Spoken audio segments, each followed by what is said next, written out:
Papak berasal dari India Selatan, yaitu dari India Tondal yang datang ke Muara Tapus dekat Dairi lalu berkembang ke Tanah Papak dan menjadi suku Papak. Pada dasarnya mereka sudah mempunyai marga sejak dari negeri asal, namun kemudian membentuk marga baru yang tidak jauh berbeda dengan marga aslinya.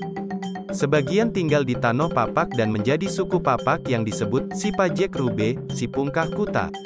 Sebagian ada pergi merantau ke daerah lain, membentuk komunitas baru. Dia tahu asalnya dari Papak dan mengakui bahwa Papak adalah sukunya, namun sudah menjadi marga di suku lain.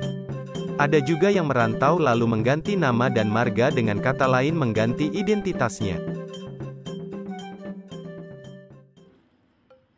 Pak-Pak adalah salah satu entitas suku yang ada di sebelah barat Sumatera Utara, yang lokasinya tak jauh dari daerah Barus sekarang.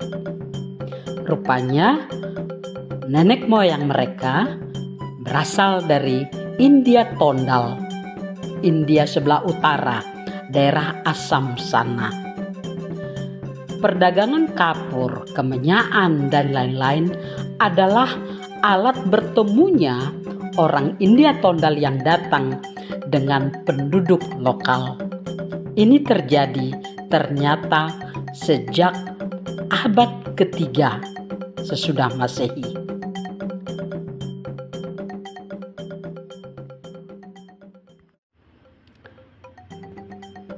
Pasti sudah pernah dengar nama Shahrukh Khan, bintang film India terkenal itu. Tetapi mengapa dia agak berbeda dengan wajah kita ya? Loh, katanya dari India. Di mana itu India Tondal? Yuk, kita bahas ya topik tentang orang Papak dan asal-usulnya. Halo Duana Sinamo. Ya. Juan-juan. Ya. Apa kabar? Baik. Ya, Ibu Ana kan seorang pemerhati budaya Papak dan sekarang sedang studi lanjut tentang sejarah dan budaya Papak. Kita ingin bicara tentang orang Papak dan asal-usulnya. Coba ceritakan kepada kita, di mana sih persisnya India Tondal itu? Oh iya, kata orang Papak itu berasal dari India, gitu ya. Jadi sebenarnya India yang dimaksud bukanlah tempatnya Shahrukh Khan dan juga India yang berkulit keling. India Tondal dalam hal ini adalah daerah di sekitar Myanmar, Vietnam, yang dekat-dekat ke Cina. Ada daerah Assam, itu juga adalah daerah India Tondal namanya. Kenapa disebut India Tondal? Yaitu India belakang, India sebelah belakang.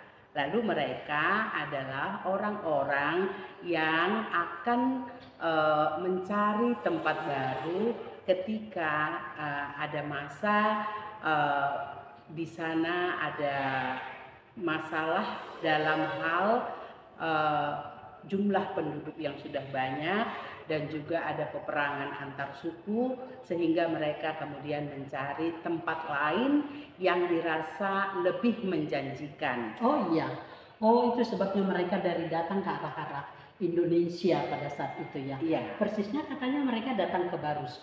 Bagaimana jalannya mereka datang sampai ke Barus? Waktu itu belum ada Indonesia. Oh, namanya ya, belum ada. Belum Indonesia. Okay. Indonesia kan terjadi setelah adanya Sumpah Pemuda. Oh iya, betul. Jadi waktu itu abad-abad berapa itu kira-kira? Sekitar abad ketiga sampai abad ke-7.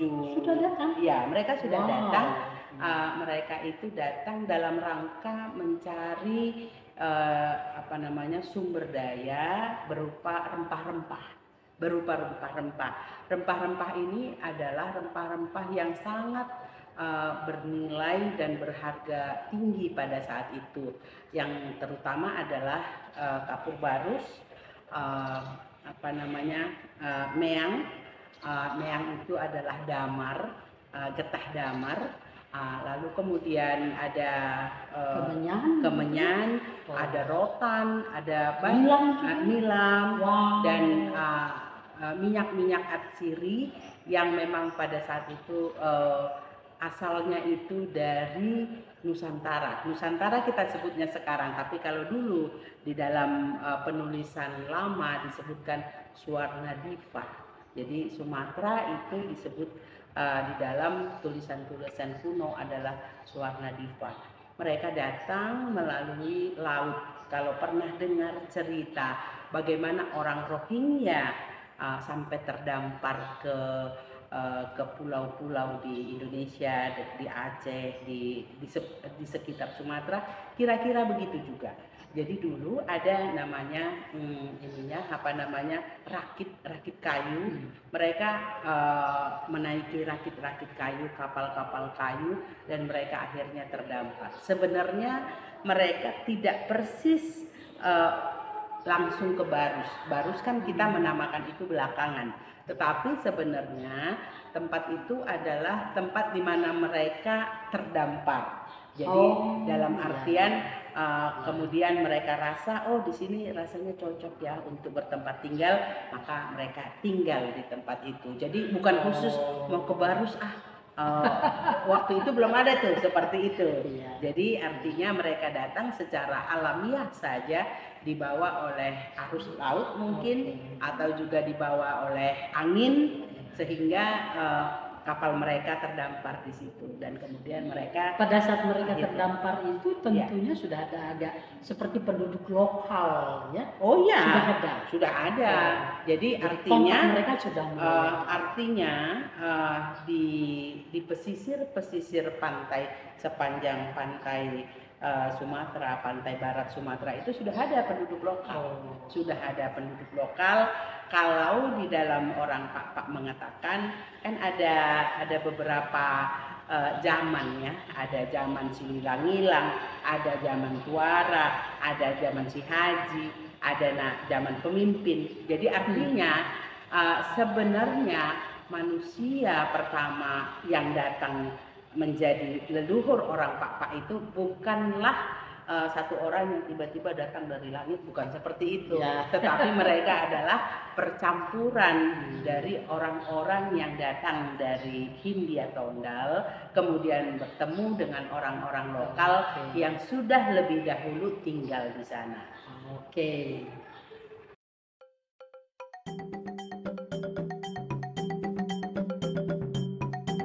Tidak peduli siapapun dan dimanapun Anda, carilah latar belakangmu.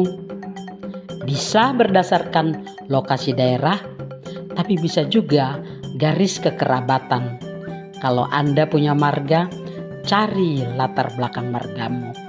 Itu sangat penting sebagai fondasi keberadaanmu dan jati dirimu.